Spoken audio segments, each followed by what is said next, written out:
ICE and Homeland Security are staging events that are being misrepresented or worse, falsified to justify unlawful detentions and violence.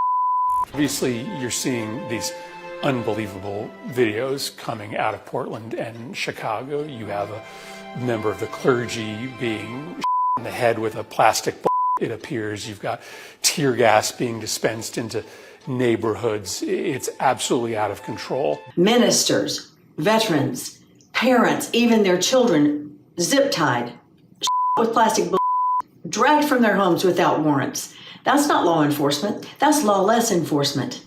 Last weekend, a Border Patrol agent a Chicago woman who was involved in an altercation with CBP vehicles. Less than 3 hours after that shooting, DHS puts out a statement, and it makes these pretty remarkable claims to justify why the agent had no choice but to his wife.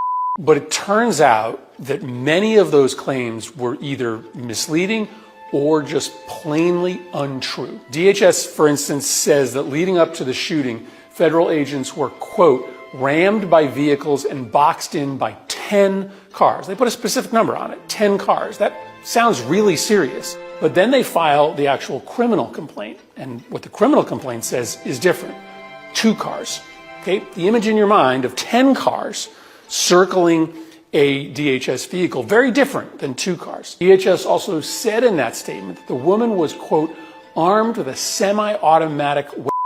Okay, that sounds serious. But guess what?